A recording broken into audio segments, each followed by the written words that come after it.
You know what pisses me off? When people act like wanting nice things makes you some kind of terrible person. Like, sorry for having standards, right? I'm Casey, I'm 24, and honestly, I thought I knew what I wanted in life until everything went sideways over something as simple as an engagement ring. But let me tell you the whole story, because I'm tired of people not getting my side of things. So I'd been with Dean for almost 2 years. Not even 2 full years, which looking back, maybe should have been a red flag that he was rushing things. We met through mutual friends at this house party, and he seemed different from the other guys I dated. He actually had his life together, worked in some healthcare job that gave him decent money and apparently tons of free time. Lucky him, right? Most of us are grinding 40 hours a week just to make ends meet. Dean had this whole artistic side thing going on, where he made jewelry as a hobby. At first, I thought it was kind of cute, like when your boyfriend plays guitar or whatever, he'd show me these little rings and bracelets he'd made, and I'd be like, "Oh, that's nice, honey," while secretly thinking it looked pretty amateur compared to real jewelry you'd buy at an actual store. But he seemed proud of it, so I supported it. The thing about Dean is he always tried way too hard to impress everyone. I think it came from his past. He used to be kind of a player before we got together, so now he was always overcompensating, trying to prove he was this changed, devoted guy. Which was sweet, don't get me wrong, but sometimes it felt like he was performing instead of just being natural. When we started talking about marriage, I got excited. I was 24, and most of my friends were either engaged or married already. I'd been dropping hints about what I liked. Classic princess cut, white gold, something substantial but not too flashy.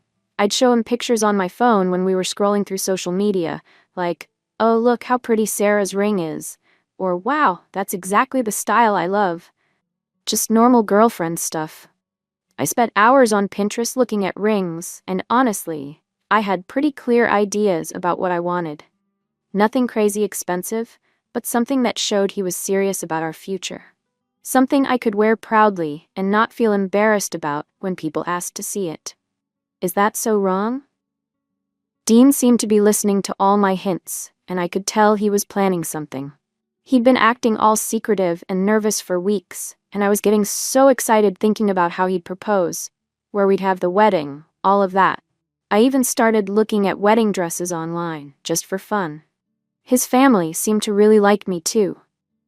His dad lived overseas and did something with gemstones, and Dean would always talk about how talented his dad was, how he could cut these amazing stones.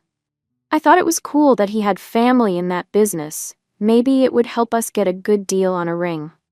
Looking back, I should have paid more attention to some things, like how Dean would get this weird look on his face when I'd comment on other people's engagement rings, or how he'd change the subject when I talked about going ring shopping together.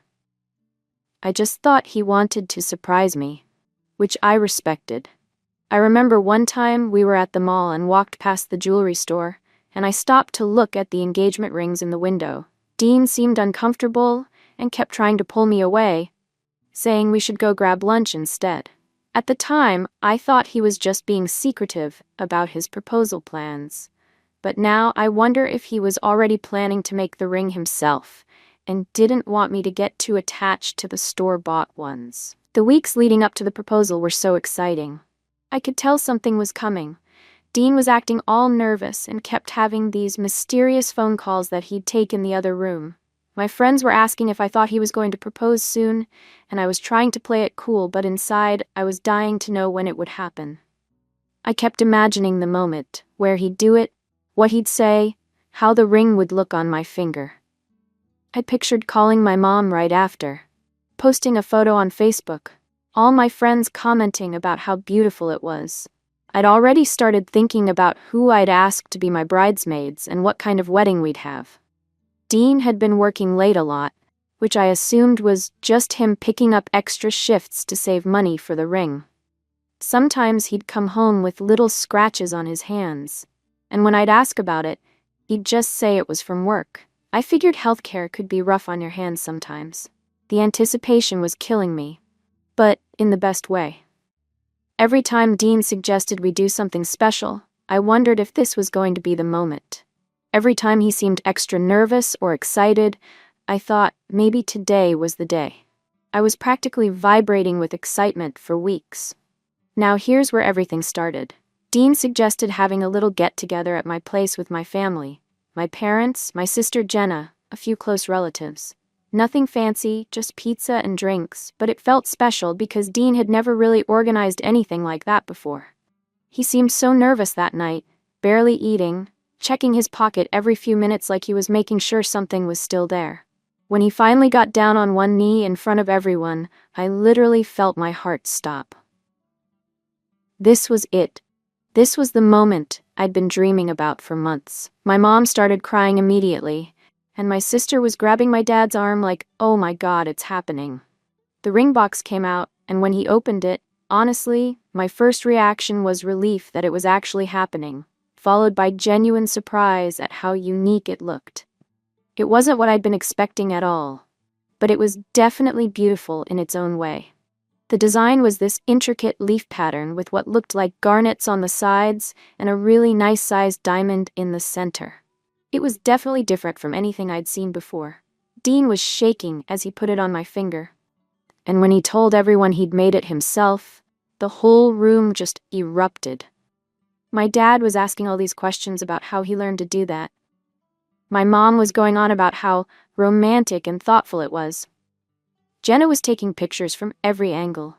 Everyone was so impressed, and I have to admit, I felt pretty special that my boyfriend had gone through all that trouble. The rest of the night was like a fairy tale. We celebrated, took tons of photos, called his mom to tell her the news. I kept looking down at my hand, trying to get used to seeing a ring there. It felt surreal and exciting and overwhelming all at once. Dean seemed so proud and happy, and honestly, seeing him that happy made me happy too.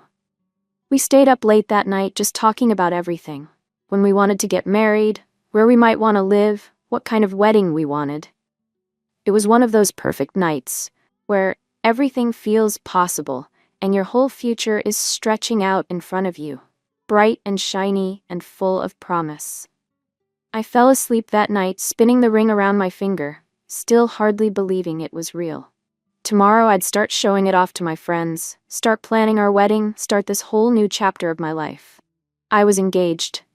Finally, the next morning I woke up still buzzing with excitement, immediately looking at my hand to make sure it hadn't all been a dream. The ring caught the morning light coming through the bedroom window, and I spent a few minutes just admiring it, taking pictures to send to my friends who hadn't been there the night before. Dean was making breakfast, humming to himself, clearly still riding high from the proposal. He kept coming over to kiss me and look at the ring on my finger, like he couldn't quite believe it either. It was sweet seeing him so happy and proud of what he'd accomplished. But as I looked at the ring in the daylight, I started noticing things I hadn't seen the night before. Little imperfections in the metalwork, some scratches on the band that looked like they'd happened during the making process. The settings holding the stones didn't look quite as secure as what you'd see in a professional piece. Don't get me wrong, it was still pretty, but these little details started bugging me. I found myself comparing it mentally to other engagement rings I'd seen. Sarah's ring from Tiffany had this perfect, flawless finish. My cousin Emma's ring looked so polished and professional. This one was obviously handmade, and while that was supposed to be romantic, it also meant it looked homemade. When Dean brought me coffee in bed, I started asking him questions about the whole process. How long had he been working on it? Where did he learn to do metalwork? How did he know what size to make it? He lit up talking about it, going into all these technical details about different techniques he'd researched, how he'd practiced on other pieces first, how his dad had helped him source the garnets from overseas. The more he talked, the more I realized how much work had actually gone into this. 3 months of on and off work, learning new skills, coordinating with his dad in another country. When he put it like that, it did sound incredibly thoughtful and romantic. But I couldn't shake the feeling that something was bothering me about the whole thing. Then I started asking the practical questions. Was the diamond certified? Where did it come from? How much did all the materials cost? Dean seemed a little surprised by these questions, like he hadn't expected me to care about those details. He got this slightly defensive tone when he explained that it was a lab-created diamond, not a natural one, but that they're chemically identical and you can't tell the difference. Except, you can tell the difference because one costs significantly more than the other. When I asked about the total cost and he said around $1,200, I tried to keep my expression neutral, but inside, I was doing math. $1,200 for an engagement ring? My friend Sarah's boyfriend spent $8,000 on hers. My cousin's fiancé spent over $10,000. I know it sounds shallow, but hear me out. It's not really about the money itself. It's about what the money represents. How much is our relationship worth to him? How much is our future worth? When you're making a commitment that's supposed to last forever, shouldn't that commitment be reflected in what you're willing to invest? Dean kept emphasizing how much time and effort he'd put into making it, but time isn't the same as financial investment. If anything, making it himself was probably the cheaper option. He could have worked those 3 months at his regular job and made enough money to buy me a really nice ring from an actual jeweler. I started thinking about practical things too. What if something happened to the ring? Could it be repaired at any jewelry store, or would we have to find someone who specialized in handmade pieces? What about insurance? How do you even insure something that doesn't have an official appraisal? Would it hold its value over time? Or was this going to be one of those things that's only valuable to us? The more I thought about it, the more I realized I had some concerns that needed to be addressed. But I also knew I had to be careful about how I brought them up, because Dean was clearly so proud of what he'd made. The last thing I wanted was to hurt his feelings or seem ungrateful. I spent that whole day trying to figure out how to have this conversation. I didn't want to seem materialistic or shallow, but I also couldn't ignore these very real concerns I was having. This was supposed to be something I'd wear for the rest of my life, something that would represent our love and commitment. Shouldn't it be exactly what I wanted? I decided to do some research first, so I'd have facts to back up my concerns. I looked up lab-created diamonds versus natural diamonds, read about resale values, compared prices at different jewelry stores. Everything I read confirmed what I already suspected. Lab diamonds are significantly cheaper and don't hold their value the same way natural diamonds do. I also started looking at what similar rings would cost at actual jewelry stores. A ring with the same size diamond and similar setting would easily cost 3 to 4 times what Dean had spent on materials. That's not even counting the professional craftsmanship and warranty you'd get from a real jeweler. By evening, I'd convinced myself that my concerns were completely valid. This wasn't about being materialistic. This was about making a smart investment in our future. An engagement ring is supposed to be something you can potentially pass down to your children, something that appreciates in value over time. What Dean had made, while sweet, was basically worthless from a financial standpoint. When Dean got home from work, I'd already planned out how to approach the conversation. I was going to be gentle but honest about my concerns, and hopefully we could work together to find a solution that made both of us happy. I waited until after dinner, when we were both relaxed and in good moods. I brought up the ring casually, saying how much I loved the design and how impressed everyone had been with his craftsmanship. Then I eased into my concerns about the practical aspects: the lab diamond, the lack of professional certification, the durability of the handmade setting. Dean's whole demeanor changed as soon as I started talking. He got this defensive look on his face and started interrupting me to explain again how lab diamonds are exactly the same as natural ones. He kept going on about ethical sourcing and environmental impact, completely missing my point. I tried to explain that it wasn't about the science, it was about the investment, the value, the fact that this was supposed to last forever and maybe even become a family heirloom someday. But he just kept getting more and more defensive, like I was attacking his work instead of trying to have a mature conversation about our future. The conversation got heated pretty quickly. Dean seemed hurt and confused, and I was getting frustrated that he wasn't listening to what I was actually saying. I wasn't rejecting his love or his effort. I was just being practical about something that was going to be a major part of my life for decades to come. I brought up other times when I'd felt like Dean didn't quite understand what I needed from him. Like my birthday last year, when he got me this thoughtful but inexpensive gift instead of the designer purse I'd been hinting about for months. Or when he suggested we go camping for our anniversary instead of the spa weekend I'd been hoping for. It seemed like there was a pattern of him not quite getting what was important to me. Dean got quiet and said he needed to think about things. I could tell he was upset, but I felt like I'd been reasonable and honest. If we were going to be married, we needed to be able to have these kinds of conversations about money and priorities and what we both wanted from life. The next few days were tense. Dean seemed distant and hurt, barely talking to me except for basic stuff like what to have for dinner or who was picking up groceries. I started to feel like he was being dramatic about the whole thing. All I'd done was express some legitimate concerns about something that was supposed to represent our future together. I kept waiting for him to come around, to realize that I was just trying to look out for both of us. But instead, he seemed to be pulling away more and more. He stopped talking about wedding plans, stopped seeming excited about being engaged, barely even looked at me when I was wearing the ring. Finally, I decided I needed to be more direct. I sat him down and told him honestly that I'd prefer if we could exchange the ring for something with a natural diamond, maybe something from an actual jewelry store that came with proper certification and warranty.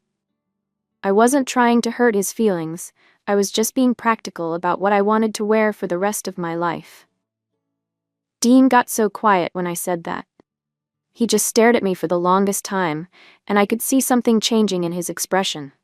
Not anger exactly, but something deeper than that, like disappointment or disbelief. When he finally spoke, his voice was different, colder somehow. He said, "Fine," and held out his hand for the ring. Just like that. No discussion, no trying to understand my perspective, no working together to find a compromise. He took the ring and walked out, leaving me sitting there wondering what the hell had just happened. I thought he was just being moody and would come around once he had time to think about it, rationally. I mean, we were talking about spending the rest of our lives together. Surely we could work through one disagreement about a ring, right? But the next day, Dean called me with this completely different tone in his voice. Cold, final, like he was talking to a stranger. He said he'd been thinking about our conversation and about our relationship in general, and he'd decided that I wasn't worth marrying. Those were his exact words, that I wasn't worth marrying. I was completely shocked. How did we go from being engaged to him basically calling me worthless over one conversation about a ring? I tried to explain my side, tried to make him understand that I wasn't being unreasonable, but he cut me off and said he didn't want to hear it. Then he hung up on me, just hung up, like our whole relationship meant nothing to him. Like the almost 2 years we'd spent together, all our plans for the future, all the love we'd shared, none of it mattered because I'd had some concerns about a ring. I was devastated. I called him back multiple times, but he wouldn't answer. I texted him trying to explain, but he never responded. It was like he'd just erased me from his life overnight. My mom tried calling him to mediate, thinking maybe if a neutral third party talked to him, he'd be willing to work things out. My sister Jenna tried too, since she'd always gotten along well with Dean. But he wouldn't take any of their calls either. I couldn't understand how someone could be so stubborn and petty. We'd had one disagreement, one honest conversation about something important, and his response was to throw away our entire relationship. It made me wonder if he'd ever really loved me at all, or if his ego was just too fragile to handle any kind of feedback. The weeks that followed were awful. I kept expecting Dean to come to his senses and reach out, but he never did. I'd see him around town occasionally, and he'd act like I didn't exist. Like we'd never been together, never been engaged, never planned a future together. My friends and family were supportive. Mostly. They agreed that Dean had overreacted massively and that I hadn't done anything wrong by expressing my feelings honestly. But there were a few people who seemed to think I should have just been grateful for what he'd made, which frustrated me because they didn't understand the full situation. I tried to move on. I went on a few dates, nothing serious, but it was hard not to compare everyone to Dean. Despite how things ended, we'd had a good relationship for most of those 2 years. He'd been attentive and caring, and we'd had fun together. I kept thinking maybe he'd realize what he'd lost and try to work things out. But months went by and nothing. Radio silence. It was like Dean had just moved on with his life and forgotten I ever existed, which hurt more than I want to admit, because I'd really thought what we had was special. Then, about 8 months after our breakup, I started seeing things on social media that made my stomach drop. Dean had a new girlfriend. Not just any girlfriend. Someone who seemed to be really into his whole jewelry thing. She was constantly posting photos of pieces he'd made for her, talking about how talented and artistic he was, promoting his work to her friends. At first I told myself it didn't bother me. Dean could date whoever he wanted. We were over. But as I kept seeing these posts, I started to notice something that made me feel sick. His jewelry was getting a lot better, like significantly better. The pieces he was making for this new girl looked professional, polished, expensive. Then I saw that his jewelry thing had turned into an actual business. He had an Instagram account with hundreds of followers, people commissioning custom pieces, local boutiques carrying his work. This girl was helping him market everything, taking professional photos, building his brand. The success was obvious. He was charging serious money for these pieces, way more than the $1,200 he'd spent on my ring. Some of the custom engagement rings he was making were going for $5,000, $6,000, even $8,000. Professional quality work that looked like it belonged in high-end jewelry stores. But the real kick in the gut came when I saw their engagement announcement. Dean had proposed to this girl with another handmade ring, but this one was completely different from mine. Massive, natural diamond, flawless setting, professional-grade craftsmanship. Even I had to admit it was stunning. Exactly the kind of ring I'd always dreamed of having. The caption talked about how he'd designed it specifically for her, incorporating elements that represented their relationship, using only the finest materials. The ring had clearly cost a fortune, probably 10 times what he'd spent on mine. And she was going on and on about how meaningful it was that he'd made it himself, how it represented his growth as an artist, how proud she was to wear something so unique and beautiful. I stared at those photos for way too long, feeling this mixture of anger and regret, and something I couldn't quite name. This was what Dean was capable of. This was the level of work he could do, the kind of investment he was willing to make, just not for me. Looking at that ring, I realized that if I'd been more patient, more supportive of his artistic growth, more encouraging of his business ambitions, maybe I could have had something even better than what I'd originally wanted. Dean had the talent and the drive. He just needed someone who believed in him and helped him reach his potential. Instead, I'd focused on what his work wasn't, rather than what it could become. I'd measured his love by a dollar amount instead of recognizing the passion and dedication he was putting into developing his craft. I'd wanted him to buy me something expensive instead of encouraging him to create something priceless. The irony wasn't lost on me. I'd rejected his handmade ring because I wanted something more valuable, more professional, more impressive. And now he was making exactly those kinds of rings, just not for me. He'd become the successful artist and craftsman I'd never believed he could be, with someone who'd supported his dreams instead of dismissing them. But you know what? I still don't think I was wrong to have standards. I still don't think it was unreasonable to want certain things from an engagement ring. The problem wasn't what I wanted. It was Dean's inability to handle honest feedback and his decision to throw away our relationship instead of working together to find a solution. Maybe if he'd been more mature about the whole thing, if he'd listened to my concerns instead of getting defensive, we could have figured something out. Maybe he could have made me a new ring later, after he'd improved his skills. Maybe we could have upgraded the diamond down the road, or had the setting professionally refinished. Instead, he chose to walk away from someone who loved him over what should have been a minor disagreement.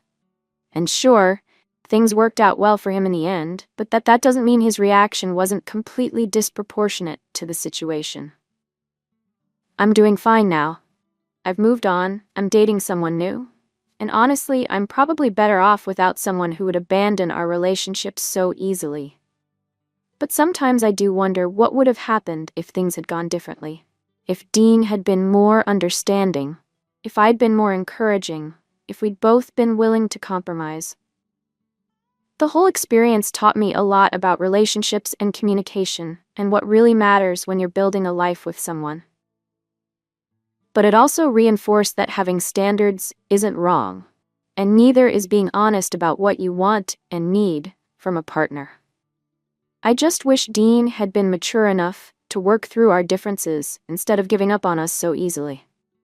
But I guess some people would rather start over with someone new than put in the effort to solve problems with the person they're supposed to love.